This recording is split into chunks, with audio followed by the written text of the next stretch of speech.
Ahí se está grabando ya.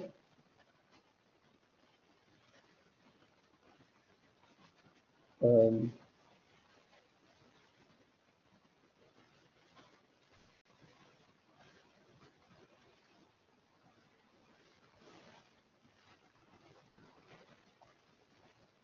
Bien, fíjense ustedes, antes de trabajar con este tema, fíjense cómo acá tengo una observación que hacer respecto a la verificación al corte que estuvimos comenzando el otro día. El otro día había hecho una verificación al corte que tenía que ver con un muro que no tenía cargas, es decir,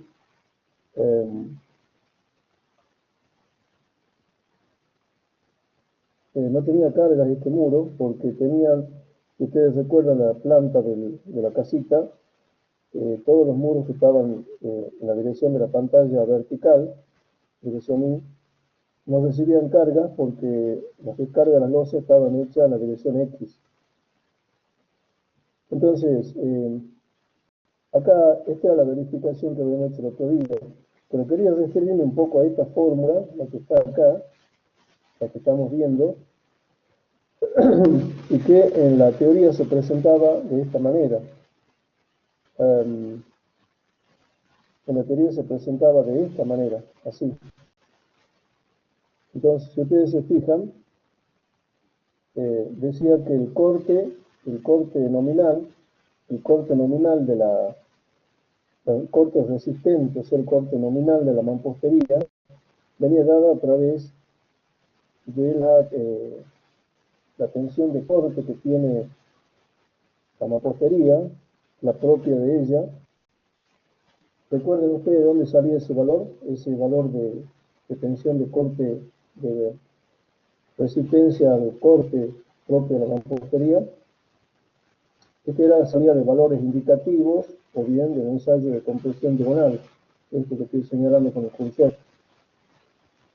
En este caso he adoptado yo los valores del indicativo que tienen que ver con el tipo de mampuesto y el tipo de mortero que utilizamos. Y acá tenía presente una partecita que es así importante que la veamos hoy día. 0,40 es el factor de reducción y este número 0,19 era el que figuraba en la teoría, ustedes la tienen a mano, como F0. Ese es el que llamábamos F0, que es una tensión media de todas las cargas que estén por encima del muro, de todas las cargas que lleguen a ese muro y que estén por encima de él, actuando como compresión.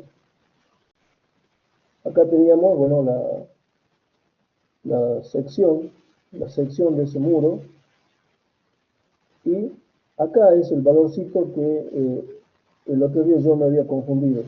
No me había confundido, sino que me había olvidado de poner el número 2. La normativa dice que todo este corte, esta resistencia nominal al corte, tiene que darme menor o igual que 2 veces la resistencia a F'B. Fíjense acá, F'B es el valor que está en 1,5 acá. Entonces, obviamente, la suma de esto más la contribución de la parte normal me tiene que dar menor que si dijéramos 2 veces. Por eso toda esta partecita que está acá no debería pasarse de 1,5, de 0,5 en su valor. No sé si me explico lo que estoy queriendo dar a entender. Había que corregir en la teoría que yo le envié con forma de fotos. Esta partecita hay que agregar el número 2. Estaba en la tarea original que yo lo había elaborado, y cuando la pasé al PDF me olvidé de escribirla, ese número 2. ¿Se comprende?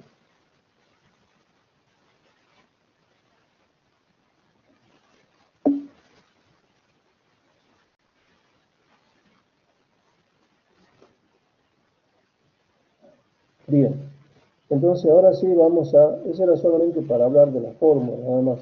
Ahora sí vamos a resolver todo el ejercicio, considerando las distintas situaciones que la norma me impone. En esta verificación del corte he decidido, para que tenga una mayor amplitud en la parte de los conocimientos, verificar dos casos.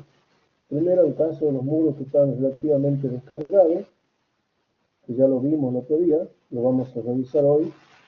Y después, el caso del muro que tenga carga, que reciba carga, de manera tal de poder hacer el tratamiento de ese factor F0 que figura en la teoría. Bueno, revisemos el caso del muro que no tenía carga.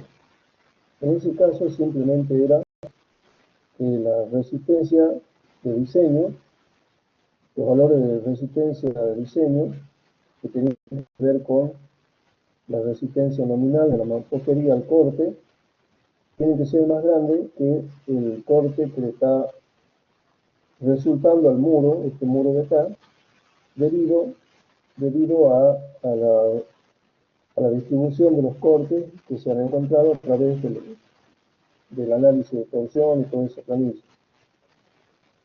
Entonces, acá está la fórmula. La resistencia nominal de uno de los muros tiene que ver con la resistencia al corte de la mampostería más 0,40, dijimos el factor de reducción, de todas las cargas de la tensión originada por todas las cargas que estén por encima de ese muro, considerando, me piden acá, el estado, la combinación de cargas que prevé la normativa y tomando el valor más bajo de esa combinación de cargas. Eso lo vamos a ver en el segundo ejemplo, porque acá en este caso no tenemos carga en la parte de este muro. Todos los muros están descargando en la dirección U, o sea, van a aplicarse a los muros de la dirección X. Perdón. Bueno, ¿de dónde había sacado yo este valor de la mampostería entonces? El valor de resistencia al corte de la mampostería, la resistencia propia de la mampostería al corte. Si ustedes participan, vamos a hacer una clase un poquito más activa y podemos ir armando, construyendo los conocimientos juntos. Ese valor, ¿de dónde es lo que salió? El valor de la resistencia. Lo acabo de decir también yo dentro de esta charla como recién. ¿Por el tipo de mampuesto y del mortero? Claro, exactamente. Es de acuerdo al tipo de mampuesto y de mortero, ladrillo cerámico macizo, ladrillo cerámico hueco portante, con la combinación de un mortero de resistencia normal. Y el resultado, el valor característico, el valor, digamos, indicativo, 1,5. Bueno, acá ese es otro de los valores que yo he cometido un error. En la planilla, que ya la vamos a ver enseguida, cuando encarguemos el trabajo práctico en la planilla, yo había puesto en todo cuando hice el análisis de la rigidez de los muros, había cometido un error porque puse 20 centímetros. 20 centímetros y es obvio y está correcto que la rigidez se evalúe siempre descontando el reboque. Por eso ahí tenía que ser 18 centímetros. Ya lo voy a mostrar enseguida. Eso estuve detectando un error que había cometido y que así lo pasé a la planilla. De todas formas, no deberíamos preocuparnos tanto en el sentido de los resultados que han salido, porque al considerarse después el centro de rigideces, al considerarse la distribución de los momentos, todo se toman valores relativos. Siempre es la rigidez versus la suma de las rigideces. Por lo tanto, los errores que se han cometido van se cancelan, digamos, al haber tomado distinto valor de espesor. Sí es verdad que cada muro será, por supuesto, para cuando yo utilice la verificación y considera la rigidez individual de ese muro, ahí va a haber error si yo hubiese tomado 20 y no 18. Eso lo vamos a ir viendo entonces a medida que desarrollemos el ejercicio. Cuando ustedes vayan construyendo también su planillita para hacer los cálculos, lo podemos ir conversando sin ningún problema. Me gustaría que lo hagamos así. Recordemos que esta tarea está incluida entre las que van a ser valoradas para alcanzar la regularidad, ¿no? Tenemos tiempo hasta cuándo dijimos, hasta el 10 de junio. Bueno, nos quedan 2 semanas para armar esta tarea que ya comenzó siendo trabajada. Ya el docente está, incluso ya presentado una planilla de análisis de carga, una planilla de rigideces. Es decir, ustedes tienen que repetir esas mismas planillas, pero ya con una concentración más fina que puede haberse escapado, como por ejemplo este caso. Acá se me escapó el tema del espesor. Y por supuesto, enseguida me gustaría ver cómo están trabajando, cómo lo van a trabajar el tema del análisis de carga. Queda claro que ahí yo consideré el análisis de carga muchos aspectos, pero puede haberse me escapado uno. Por ejemplo, que me acuerdo ahora, es el valor de los pequeños pedacitos de muro que quedan por encima de la parte superior de las puertas, por ejemplo. Esa partecita no la he considerado y pueden ser perfectamente trabajadas. No va a haber unos grandes cambios, pero el que quiera hacerlo más fino, ya sabe que hay consideraciones que pueden mejorarla cuando entregue su tarea. Bueno, cerrando este paréntesis,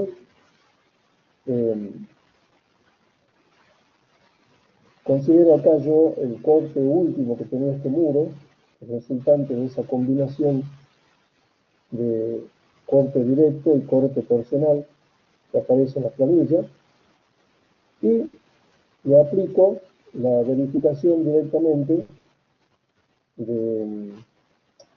considerando acá unidades homogéneas para poder tener el resultado en kilogramos. La normativa me pide que el factor de reducción de las resistencias, en este caso para esfuerzos de corte, esté en 0,80 y por lo tanto la resistencia de diseño al corte viene dada por 0,80 por 6.480.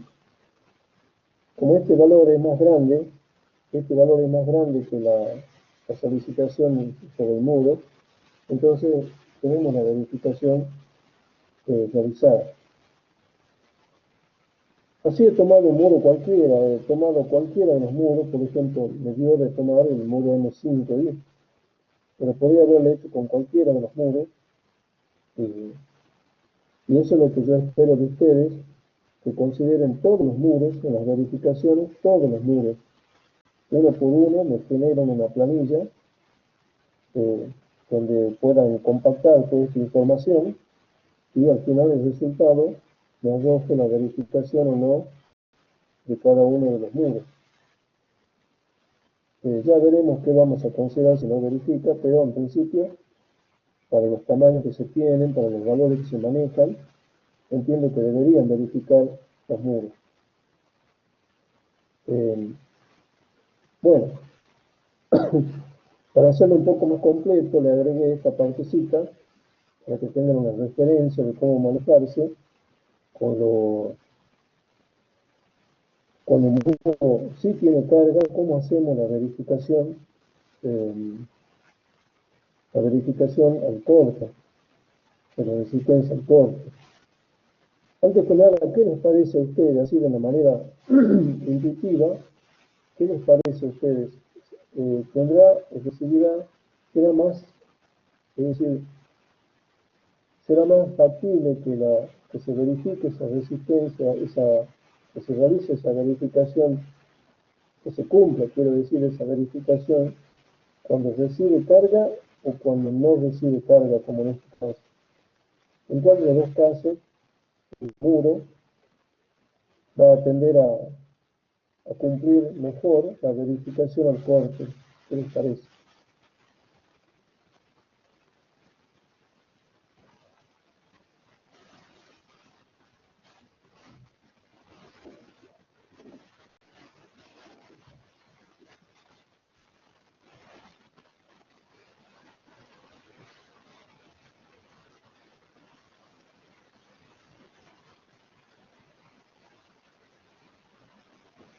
Hay poquitas personas en la clase. ¿Qué dice Facundo? Cuando recibe carga, dice, ¿será? Cuando recibe carga será más factible que cumpla la verificación. Y sí, porque al tener carga, ustedes recuerdan, esa carga actúa como una especie de ayuda para evitar que el muro se deslice. El muro se deslice frente a la solicitación horizontal que está recibiendo. De todas formas, esa carga no debe ser de tal valor, no debe ser de tal valor que nos transforme a la mampostería en un elemento por demás frágil ya. Es decir, si tenemos demasiada carga, ya deja de ser una cosa favorable, demasiada carga vertical me refiero, deja de ser una cosa favorable para convertirse en en un estorbo, porque lo que hace es rigidizarla demasiado, es decir, fragilizarla a la mampostería. De ahí ha salido esa situación de que tiene que cumplirse esto que está acá marcado en celeste, y que sea menor o igual que 2 veces la resistencia al corte de la mampostería. Es decir, está limitando la contribución que pueda recibir de las cargas verticales. ¿Me explico? Esos pequeños aspectos tal vez no figuran en la normativa, pero tienen ese sentido de que uno va descubriendo por qué lo limitan de esa manera o en qué aspectos tiene que ir controlando los valores que maneja sobre los muros. En este caso, entonces, la normativa lo que hace con este valor, recuerden, es considerar la contribución de la carga permanente que esté sobre el muro, pero también limitándola a un cierto valor que es el número 2, que yo me había olvidado el otro día, que está acá a 2 veces la resistencia al corte de la mampostería. Si esto queda claro, seguimos con esta verificación y vamos desarrollándola.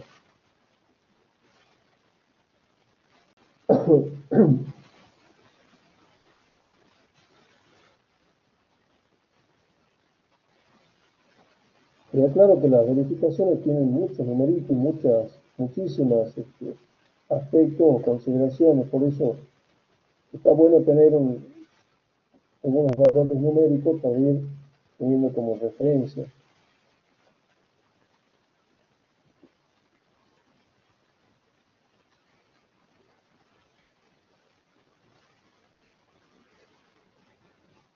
Bien, entonces vamos por la verificación de este muro. Acá he tomado un muro como el 4X, que es interior, un muro interior que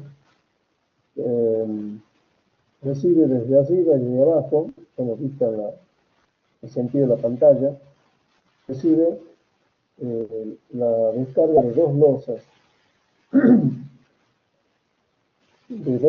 digamos, con toda la carga que ello implica. En este caso, se trata simplemente del techo de la construcción y tiene una sobrecarga que no es que no es importante porque es simplemente los 100 kilos por metro cuadrado que se pide para cuando es inaccesible la azotea. De todas formas, repetimos, tensión media de compresión que actúa sobre el muro, determinada como el mínimo valor obtenido de la combinación de estados de carga. Acá están los estados de carga. Es 1 por D más menos E. D es la carga permanente sobre el muro. Permanente. No me pide la sobrecarga en este caso. Entonces, vamos por ese primero, por ese número. Consideramos la zona de influencia, o sea, la mitad hacia arriba y la mitad hacia abajo de la distancia con los otros muros horizontales. Y esa va a ser la zona en la cual la losa descargará en este muro. 350 es el largo del muro, el largo del muro es 350, y 3 metros es la suma de los dos sectores por arriba y por abajo, que descargan en el muro 4X. Por lo tanto, tengo 10,5 metros cuadrados, que multiplicando, recordemos, por 320, vimos que era la carga permanente, resulta en un valor de 3.360. Ese es entonces el valor de D, la carga permanente sobre el muro. Ahora bien, E, de esta combinación de estado de carga, E es el número que tiene en cuenta los esfuerzos horizontales en el muro y verticales en el muro. SH es directamente el corte sobre el muro, y SB es el número que tiene en cuenta la influencia de los coeficientes del reglamento y de la importancia de la estructura gamma R. Como hemos dicho, gamma R es el valor directamente 1, porque es una casa unifamiliar, y C sub A es el coeficiente que salía, el clásico que ustedes conocen en función del tipo de suelo, hemos visto que era firme y compacto, y de la zona sísmica, que es la zona 3. Entonces C sub A se encontraba como este valor multiplicado por un NA que vale siempre 1, y tenemos 0,29. Entonces, de esa manera yo considero la influencia de la componente vertical que está obrando sobre el muro. En este caso me sale 487 kilos. Acá tengo la composición de las dos, que no se realiza mediante una raíz cuadrada, sino directamente, y esa es la que se aplica para la combinación de estados de carga. Bueno, si D valía 3.360 y E vale 2.177, me quedan 1.182 kilos, que son los que 1.182 kilos van a estar obrando sobre encima del muro como elemento de proveedor de la tensión media. Así, esa F0 será esos 1.182 kilos por 350 centímetros y por 18 centímetros, que son la superficie de descarga del muro.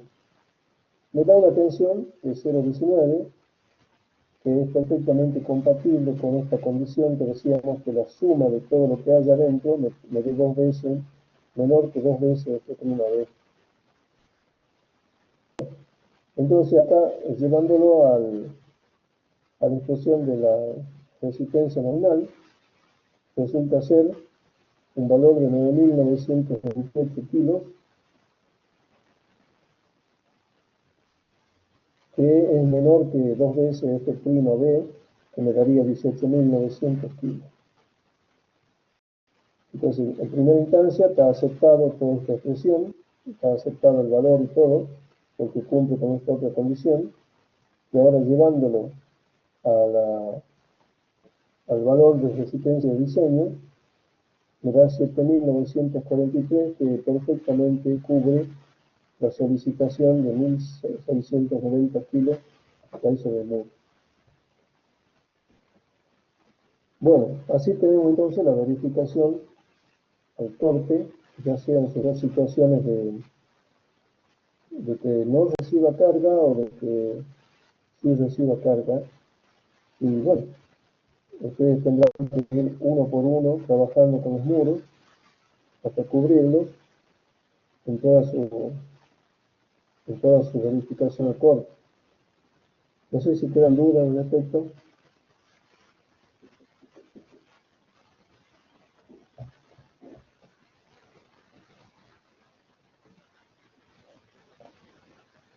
Siguen habiendo 10 personas nada más. Eso es malo.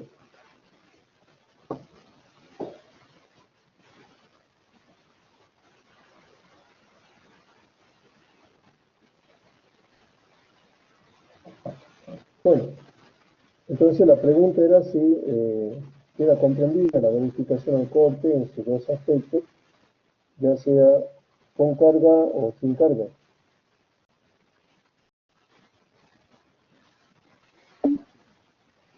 Seguro, ¿no?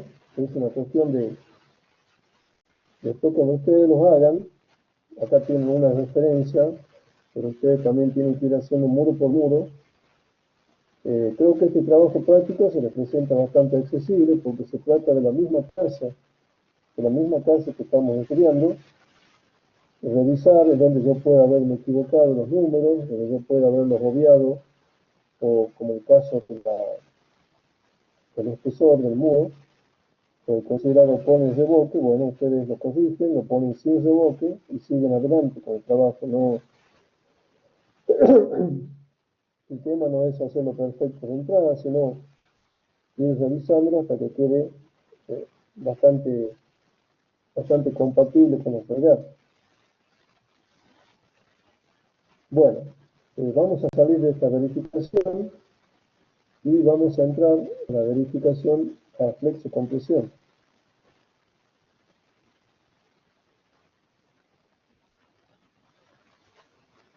En la verificación a flexocompresión,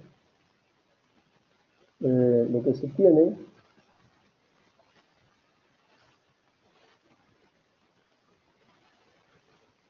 la verificación a flexocompresión se trata de una verificación que tiene en cuenta el efecto combinado del corte con las cargas. Sin embargo, esa verificación que en anteriores versiones de la norma era bastante más compleja, en este caso lo que tenemos es diríamos, un sinceramiento de la situación y entender lo que si la mampostería encadenada tiene sus encadenados de tal forma, tiene sus elementos de tal forma que satisfacen las prescripciones que da la norma para ello, entonces vamos a considerarlo cumplida a la verificación esta. De ahí entonces de que fíjense ustedes cómo se le hace sencillo esto, porque acá uno puede ir poniendo encadenados de dimensiones y de armaduras variables. Eso de acuerdo al muro que esté trabajando, eso nadie se lo impide. Pero si ponemos una sola dimensión y un solo tipo de armadura, que sea como envolvente o cobertor de toda la estructura, entonces con que cumpla o verifique tal cual lo hacemos acá, de esta manera, cada una de las prescripciones que nos dan, estaremos verificando para toda la estructura. O sea, lo que yo hice fue considerar la viga de encadenado en toda la obra, la he considerado de 20 centímetros de ancho, bueno, así con el bloque y todo, y 18 centímetros de altura. Estos 18 centímetros están incluidos en la losa. O sea, voy a hacer maciza y donde se pondría la viga de encadenado, y con una armadura de 4 fidel 8, estribos en la zona crítica, uno del 6 cada 10 centímetros, y en la zona normal, uno del 6 cada 20. Esa sería la conformación que yo le daría a la viga de encadenado, y ahora veremos si las exigencias son que se las puede satisfacer con esos tamaños, que ya vamos a ver ahora en la verificación. Creo que ustedes conocen lo que quiere decir la zona crítica, ¿verdad?, de una viga, o la zona normal de una viga. A ver, confírmenme lo que... ¿Entienden lo que es la zona crítica de una viga o la zona normal de una viga? Creo que la ven en el libro al lado también, ¿no?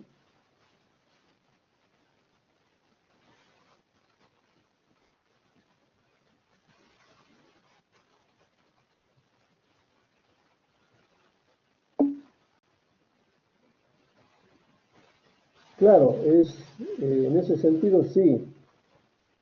Zona crítica se la considera, claro, donde se nota más el corte, donde se nota menos el corte. La zona crítica se define a los 60 centímetros, claro, en el extremo, 60 centímetros hacia afuera del filo de la columna, digamos, donde esté la viga ubicada. Bueno, 60 centímetros en la zona extrema de la viga, desde la columna hacia el medio, y 60 centímetros desde la otra columna, el filo de la otra columna hacia el medio de la viga.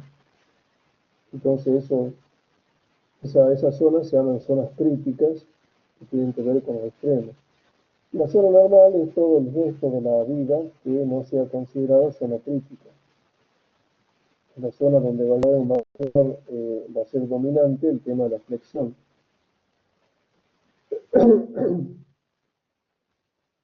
Entonces, obviamente, al tener más corte en esa zona crítica, tengo que densificar los estribos. Por eso te pongo uno del 6 cada 10 centímetros. Y eso del diámetro 6, vamos a verificarlo también. Y bueno, vamos a ver cuáles son las condiciones para la viga de encadenado. Después trabajaremos con la columna de encadenado. Bien, la verificación que hay que cumplir para estos encadenados es que el esfuerzo normal de diseño de la viga sea mayor o igual que el esfuerzo que lo que está solicitando la viga como esfuerzo en el encadenado. Se considera que hay 2 métodos para encontrar ese esfuerzo normal sobre el encadenado. Uno de ellos es el que habíamos hablado el otro día, el considerar un reticulado generado por las columnas de encadenado y la biela equivalente de la mampostería. Pero alternativamente, la normativa me dice que si no hago esa consideración, puedo tomar como esfuerzo sobre encadenado en la viga, esfuerzo sobre la viga de encadenado directamente como el esfuerzo que le está llegando de la distribución de cortes en cada panel. Es decir, si nos fijamos para este sería el muro pequeño,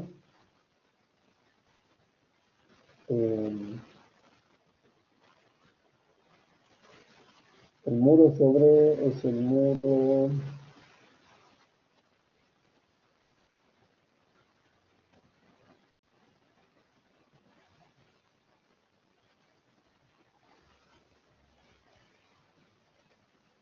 Está recibiendo 3.890 kilos. En este caso está recibiendo por distribución de la planilla de corte, está recibiendo 3.890 kilos. Voy a considerar que está todo aplicado en esa viga, en la viga que cubre por encima, que le envuelve por encima al muro como encadenado. Veamos entonces, ¿cuál sería la resistencia nominal de la viga de encadenado? Y bueno, la que provee, como si fuese un tensor, la armadura multiplicada por la tensión de fluencia, que serían 2 centímetros cuadrados, por 4 de hierro del 8, por 4.200, me dan 8.400 kilos de resistencia nominal a esfuerzo de tracción o compresión. Considerando una disminución, 0,90, serían 7.560 kilos, con lo cual está cubriendo lo que es encadenado, está recibiendo, que son 3.890 kilos. Recuerden, eso es lo que nosotros estamos diciendo que recibe el encadenado. Lo estamos haciendo por un método alternativo, que es suponer que todo el corte de la redistribución, por tensión y todo, asignado al muro, lo está tomando el encadenado con viga.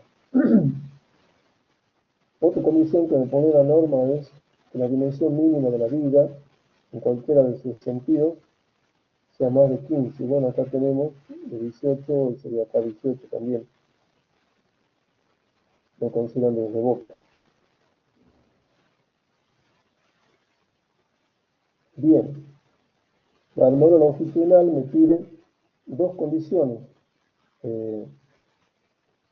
Primero, que sea mayor o igual que 4 y 10 del 8, cosa que estoy cumpliendo, pero además también me pone una condición de armadura mínima, que tiene que ver con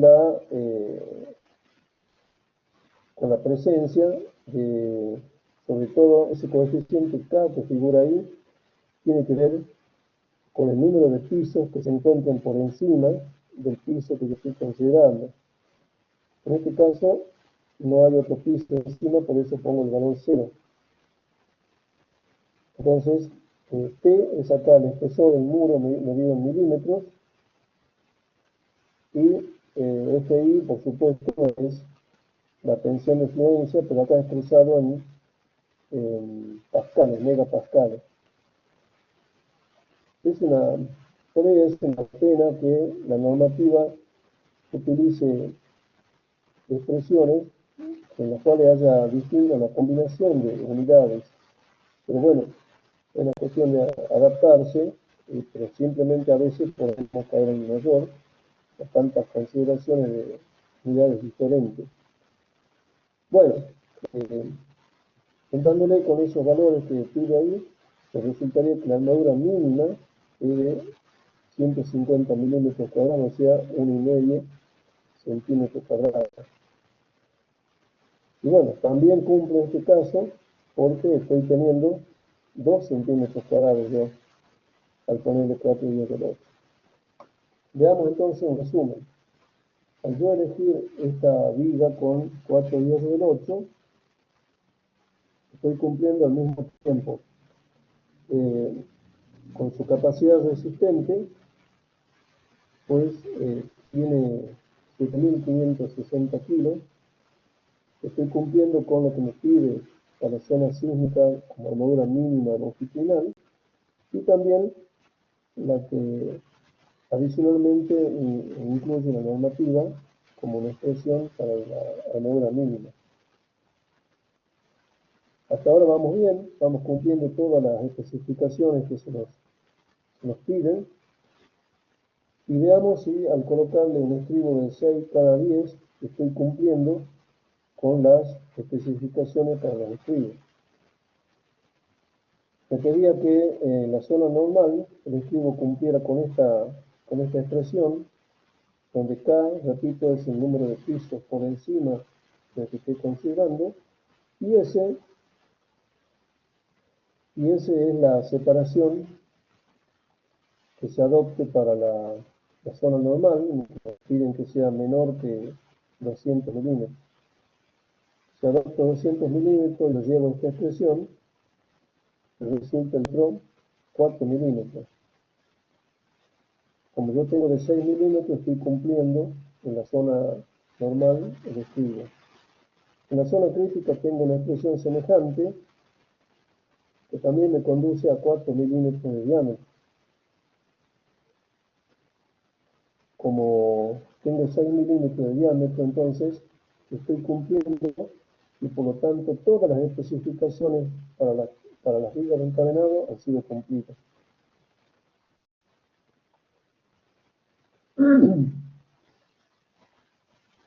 Bien, en forma análoga se procede a la verificación de las columnas de encadenado.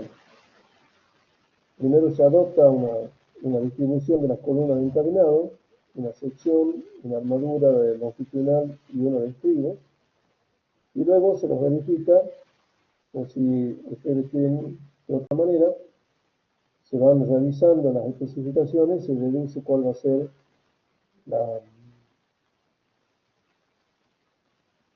cuál sería la armadura mínima de la columna.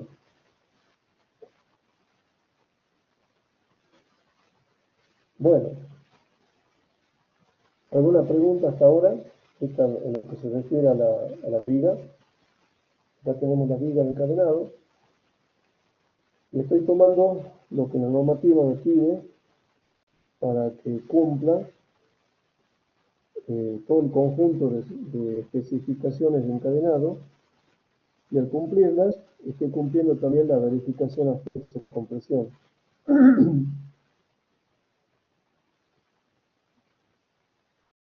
Hemos tomado lo que pide la norma respecto a las vigas. Si no hay dudas, entonces hacemos lo que me pide respecto a las columnas.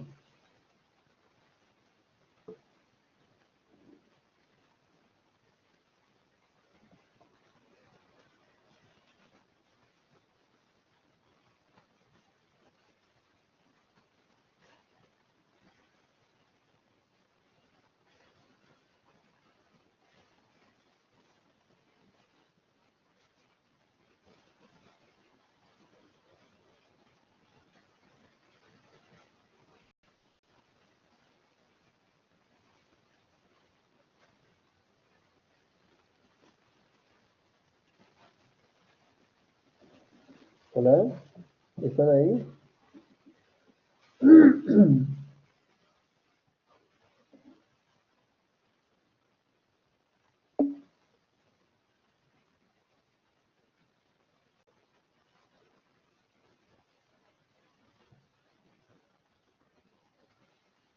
Claro, la separación usted la elige y después la verifica. En realidad, la separación me pide la normativa que sea menor de 20 centímetros en zona normal y de 10 centímetros en la zona crítica. Pero claro, es la misma separación que usted elegía cuando trabajaba en hormigón armado. Nada más que recuerde que esta no va a tener mucha carga porque es un encadenado. En el caso de la estructura de pórticos, ahí sí, al estar bien cargadas las vigas y las columnas, ya hay que estar atento a las especificaciones de CIRSO 101. Recordemos que también tienen en el tomo 2 de IMPRE-CIRSO 103, también están las modificatorias de CIRSO 201, ¿no? Es decir, usted en hormigón armado trabaja con el hormigón convencional, digamos, pero no debe olvidarse que al estar en zona sísmica también aplican los requerimientos de INTA-CIRSO, específicamente del tomo 2. Bien, las columnas de encadenado presentan la mayor exigencia.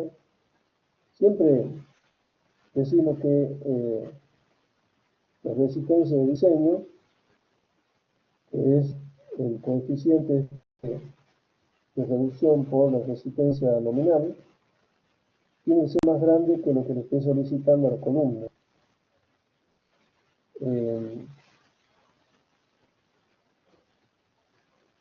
Bueno, en este caso,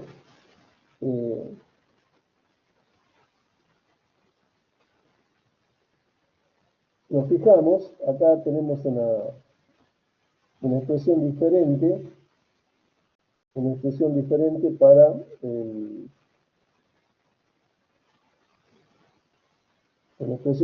para el tema de la resistencia última, la resistencia solicitante al corte. En este caso, fíjense ustedes, tenemos acá,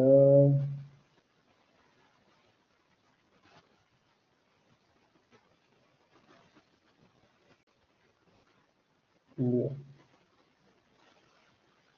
Acá tenemos que haber considerado este corte que está acá solicitante, es 690, porque se trata de 0,69 toneladas, acá me he confundido, 0,69 toneladas porque es correspondiente a este muro chiquitito. He tomado el muro más chiquitito porque es el más comprometido, en cierta forma, a flexo-compresión.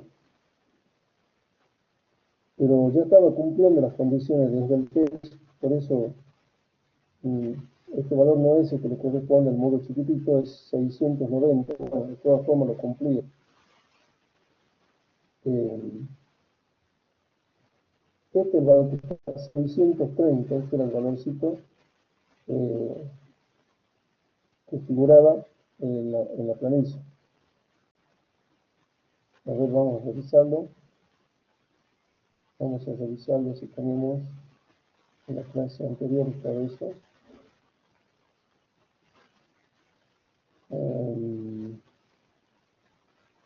Análisis de carga, corte de sonido.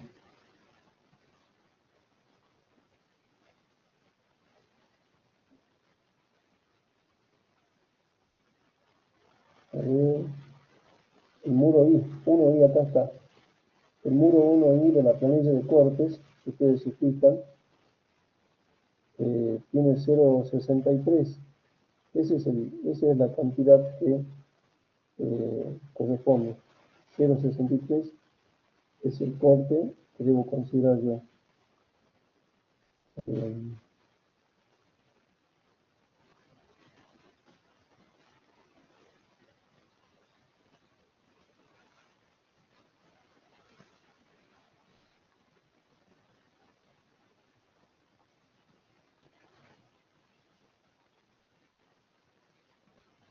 Bien, entonces acá me equivoqué en el valor que tomé en la anterior verificación, pero de todas formas lo dejé cumplida porque era pequeño.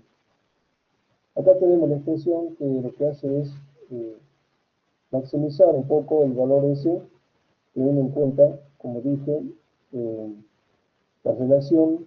Acá este K es el número de pisos que se encuentran por encima del piso que estoy analizando, en este caso es 0, y H0 y L0 son los valores del panel que yo estoy considerando, del número completo, que estoy considerando 220 en milímetros, 2200 sobre 900. Está considerando que hay una amplificación debido a esa relación desde el test que tiene el muro, y este es el que tiene el valor más grande. Entonces, mayorando con ese factor, me dan 1540 kilos para el muro más esbelto de todos los que tengo. Ese sería entonces el corte, el esfuerzo solicitante en la columna de encadenado. En ustedes ven, hemos mayorado bastante, sería más de 2,5 veces el valor. Bueno, en cuanto al esfuerzo, al valor de la resistencia nominal, es la misma la que provee la armadura, considerada como estructura que está trabajando a tracción a compresión. Los 2 centímetros cuadrados por los 4.200, 8.400 kilos.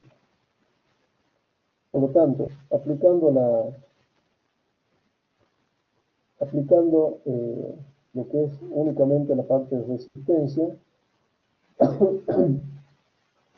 sería tomar los 8.400, reducirlos por el factor 0,9 y ver que aún así me está sobrepasando la solicitación sobre la columna de encadenado. Por lo tanto, ya tenemos verificada la parte de la resistencia al muro. Y vamos a ver las demás condiciones que me ponía la norma, que era la dimensión mínima mayor de 15 centímetros, una armadura longitudinal mayor de 4/10 del 8, una armadura mínima que igual que la viga la cumplía, y acá también los diámetros de la zona de estribos normal está perfecta. Pero acá aparece algo distinto en la verificación del diámetro del estribo en la zona crítica. Ese diámetro en la zona crítica tendrá que ser tal que verifique esta otra condición que tiene, que tiene que ver con las separaciones S y la altura de la zona de columna en la parte crítica. Bueno, como es 18 por 18, acá están los 18 S que figuran. Y lo que estoy haciendo es considerar en la sección A sub T acá, esa sección es considerada en una capa de estribo. En una capa de estribo tenemos 2 secciones de estribo trabajando, por eso son 0,56 centímetros cuadrados, pero dividido 10 de 6. 4.200 es la tensión de fluencia de ese acero. Entonces, este valor, como elemento resistente, me sale 4.224. Una capa de estribo 10 de 6, separación 10 centímetros. Por lo tanto, van a resistir esos estribos en la zona de corte crítica, es 3.811 kilos, y supera con mucho a lo que es la solicitación en el panel. La solicitación en el panel eran recuerdan ustedes, el corte originado por la redistribución de la torsión, dividido 2 porque tenemos 2 columnas de encadenado a los costados del muro. Bueno, son súper verificados. Y también tenemos que hacer una salvedad de que cuando vayamos a hacer la dirección de la obra, los anclajes de la armadura tienen que ir cumpliendo con los requerimientos del reglamento. Recordemos, eran los anclajes que nos pedían en función del diámetro, la armadura, y ubicados en las zonas en las cuales sea correcto, digamos, envolviendo al nudo, cuando se forma un nudo, envolviendo el nudo, esas formas de anclaje, esas longitudes de anclaje.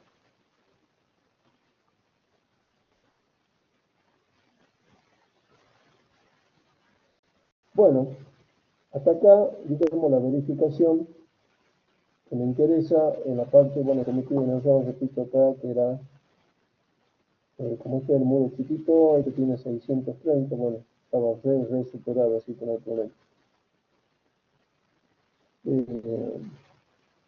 ¿Alguna consulta respecto a este tema?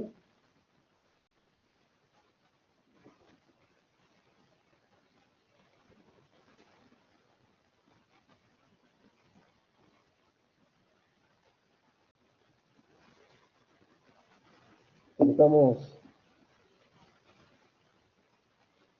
usted le elige la columna, recuerde, usted elige una determinada sección de columna, y lo que está haciendo es sencillamente al incluirla en la verificación, es revisar si ese valor le va a cumplir con el requerimiento de la normativa.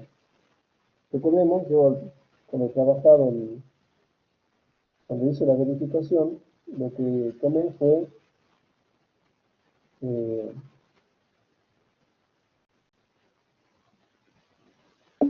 lo que yo tomé, está bien. Acá había definido, explicado que eso era lo que iba a tomar, ¿no? Esta parte de acá. Digo, define una columna de encadenado de esto por esto, y tanto final y tanto escrito. Entonces, obviamente acá es una columna que mantiene su sección en toda la altura, por lo tanto la zona crítica también la tiene del mismo ancho, 18 centímetros.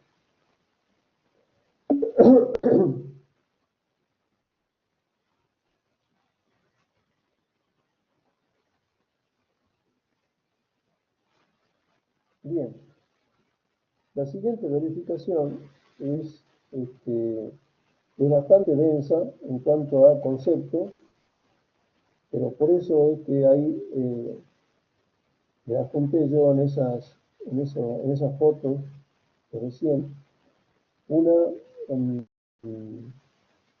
una explicación de lo que se llama el procedimiento de línea de fractura. Ese procedimiento es uno de los posibles procedimientos que uno considera para tener en cuenta las acciones las acciones perpendiculares al muro. Vamos por partes. En esta verificación a cargas perpendiculares al muro, la norma me pide que se cumpla esto que está acá, que la resistencia flexional de diseño, que es igual a un cierto coeficiente reductor por la resistencia nominal a la flexión del muro, sea mayor que el momento flector solicitante debido a las cargas perpendiculares al muro. ¿Y cuáles son las cargas perpendiculares al muro? Las cargas perpendiculares al muro son simple y sencillamente el propio peso del muro, pero actuando en forma perpendicular al plano del muro. El estar solicitado por un movimiento en la base, esto, recordemos el concepto, el muro lo que está queriendo hacer es doblarse en un principio, según las condiciones de agarre que tiene su contorno, doblarse en un principio, y eventualmente si se supera dicha resistencia, el muro se cae, o sea, es decir, el muro colapsa, pudiendo aplastar o incluso matar a personas que estuvieran en la zona de alcance de lo que el muro proyecta cuando se cae. Por eso es muy importante realizar esta verificación. Acá la hice solamente para muros resistentes, pero la normativa me dice clarito que también tengo que hacer la verificación para todos los otros muros o tabiques, aunque no tengan características de resistentes, porque cualquiera de ellos se puede caer, obviamente. Eh, bueno, en general no suele haber problemas en la definición de cuál es la resistencia del muro, que eso la normativa lo da a la resistencia nominal del muro, la provee el propio reglamento, la partecita que está acá abajo. El reglamento lo provee explícitamente, está en sin mayores consideraciones, ¿no? Sin mayores descripciones de la situación, no hace mayores descripciones de norma. Pero lo que no provee la normativa es, más allá de esta partecita chiquitita de acá, la norma no provee cuál es la forma en la cual se debe trabajar para, cuál es el procedimiento para encontrar la carga sobre ese muro. Lo único que dice la norma en ese sentido, en el reglamento, es que se determinará usando las condiciones, los procedimientos que tengan que ver, asemeja al muro a una placa que tiene características ortótropas, características de ortotropía, o sea, no de isotropía, sino anisotropía, en particular ortotropía, es decir, son comportamientos distintos en dos direcciones. En las dos direcciones, en la dirección de las juntas y la dirección perpendicular a las juntas. Las trabazones son diferentes, ustedes saben, no es lo mismo que el muro se flexione doblándose como eso la tengo en una de las fotos, vamos a ver si la encontramos, estaba en el trabajo acá. Fíjense ustedes, no es lo mismo que el muro se flexione en dirección, aquí está, paralela a las juntas, ¿sí? Sería esta partecita, que el muro tenga una flexión paralela a las juntas, que si tiene perpendicular a las juntas, para que se lo vea un poco más semejante a lo que sería la situación real, lo pongamos de esta manera. Fíjense en ustedes. Ahí tenemos. Si la carga se le aplica al muro perpendicularmente al plano de falla, o si se le aplica perpendicularmente también, pero en la dirección opuesta al plano de falla, indudablemente la resistencia del muro no va a ser la misma. En esta situación, en la situación del lado izquierdo, el muro va a tender a fallar antes que en esta situación, porque acá tengo muchas más trabazones para soportar esa flexión perpendicular al plano del muro. Por eso, la normativa, cuando habla de la resistencia flexional del muro, la considera a esta, que es la mínima que puede resistir, no a esta porque va a fallar primero en este sentido. Entonces, a esa resistencia hace referencia a la normativa cuando me da el momento nominal, momento resistente nominal. Decía yo entonces que, como vemos, tiene características diferentes en las dos direcciones, el panel del muro. Por lo tanto, hablamos de ortotropía, y eso es lo que se refiere, a eso se refiere la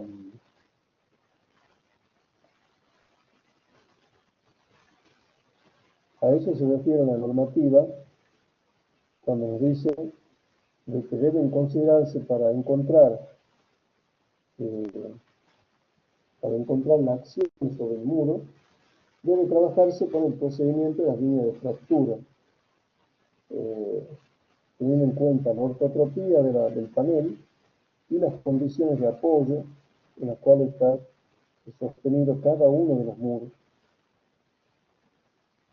Bueno, los dos trabajos que yo les pasé por las fotos son un resultado de experienciales que se han realizado hace bastante tiempo, pero que tienen plena vigencia.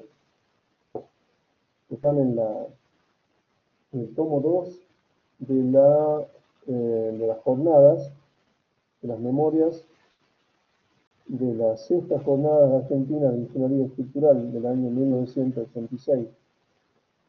Los trabajos son el profesor De Canini y todo su equipo. De Canini es un profesor que trabajó en Córdoba,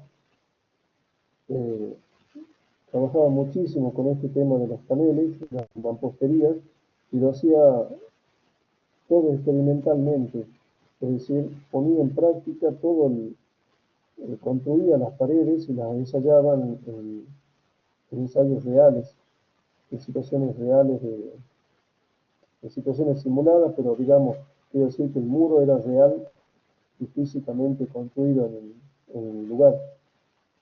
Entonces ha hecho muchísimas experiencias de este tipo y ha podido clasificar y catalogar las tablas que ustedes van a ver en la foto.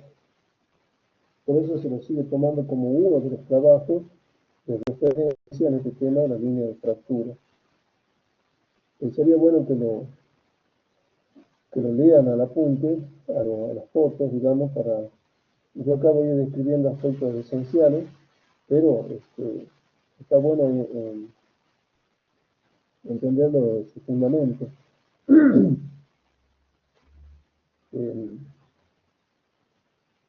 Vamos a terminar con este tema y vamos a quedar ya liberados para hacer el ejercicio, para hacerlo un poco más fino, más detallado al trabajo que ya comenzamos a hacer.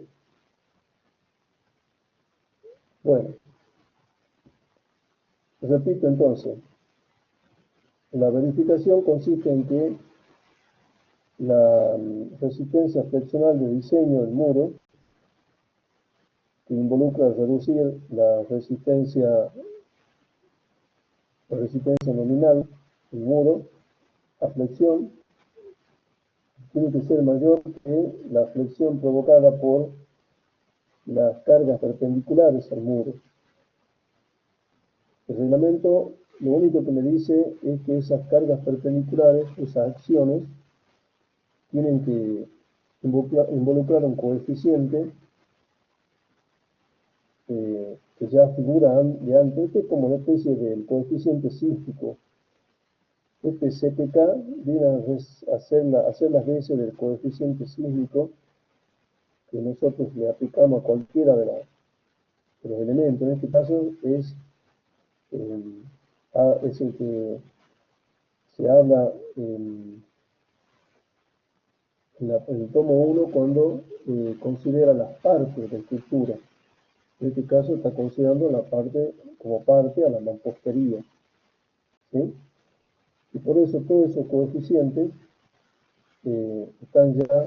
aparecen ya su expresión en el tomo 1 de la normativa, y simplemente hay que ubicarse, está en la tabla 10 y anteriores a ella, tabla 10.1, la primera parte de la norma. Bien, entonces, vamos a ver ese coeficiente CPK, de alguna forma reemplaza el coeficiente sísmico. Involucra en la parte del numerador un factor de importancia que lo tiene de dos tipos. Cuando la parte en cuestión no es decisiva, no es importante no es determinante para la obra, vale 1, y cuando se falla, involucra situaciones de desastre o situaciones dramáticas, se le asigna importancia alta y entonces toma el factor de incremento 1,5. CSUA es el coeficiente característico respecto al diseño, que ya lo hemos encontrado antes, 0,29 para nuestra zona y para nuestro tipo de suelo. El factor de amplificación dinámica, A sub T,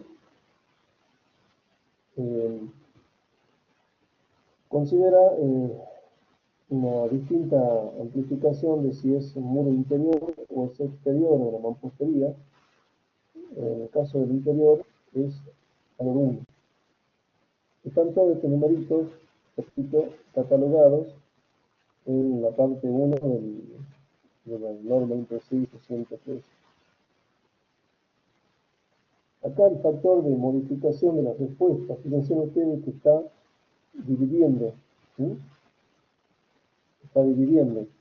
Al ser un muro interior de mampostería, este valor toma el número 2,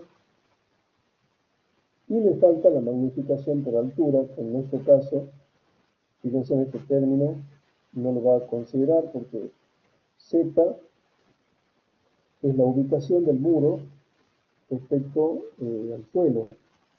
Como en nuestro caso los muros están apoyados en el suelo, entonces Z vale 0. H es la altura total del edificio, 2,40 m. Bueno, con esos valores resulta el CPK de 0,22, un valor bastante compatible con lo que hablábamos de coeficiente sísmico. Y el valor de Q es el valor de la carga del muro, el peso propio del muro, pero expresado por unidad de superficie. Entonces, expresado por unidad de superficie, yo tomo la carga del muro, el peso del muro, que es su volumen multiplicado por el peso específico, que es el que figura acá, sería expresado en otras unidades, metros cúbicos. Y bueno, resulta ser una carga sobre el muro de 240 kilos por metro cuadrado, expresada en estas unidades ya. Por lo tanto, la carga solicitante es 52,8 kilos por metro cuadrado también.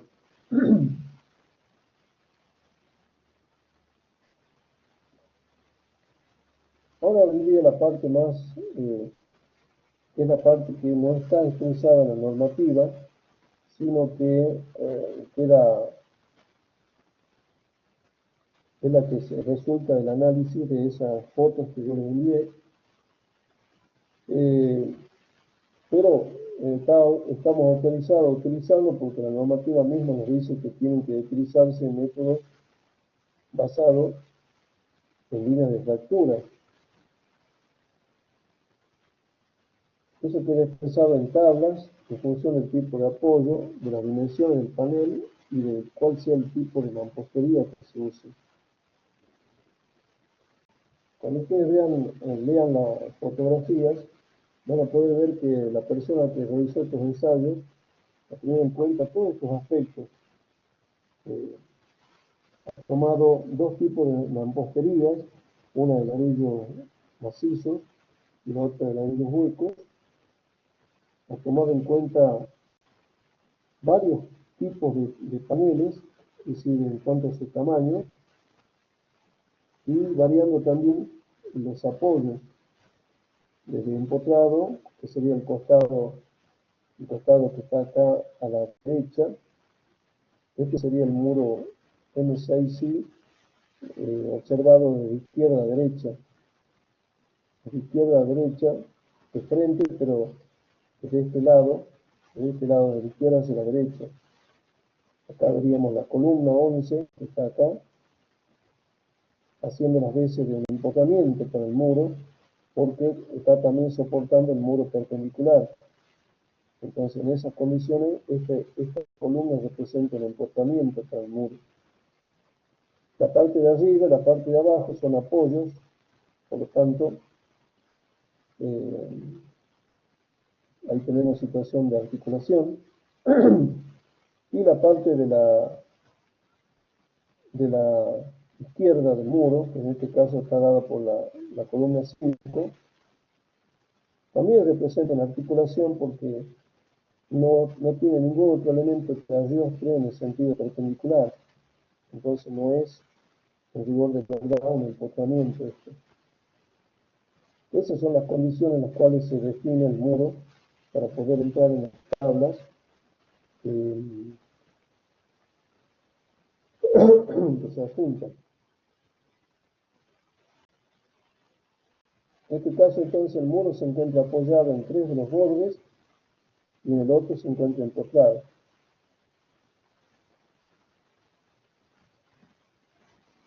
Apoyado como articulaciones en los 3 de los bordes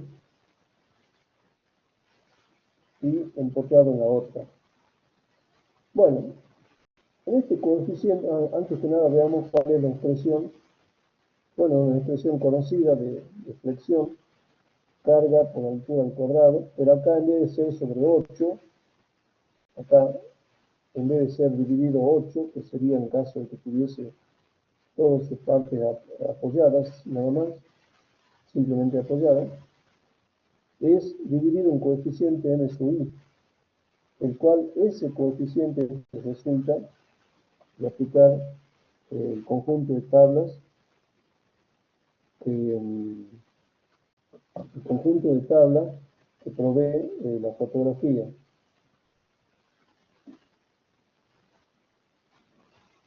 No sé si desean que paremos acá un ratitito nomás y terminamos esto porque es denso y hay que meterse cada rato en las tablas. Así que sugiero unos 10 minutitos nomás para terminar con esto y pasar al trabajo práctico, ¿sí? ¿Puede ser?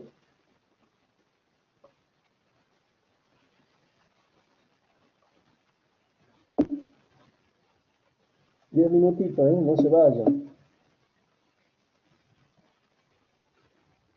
Estamos explicando el último trabajo que van a tener ustedes, así que por favor, yo sugiero que estemos presentes. Ya volvemos.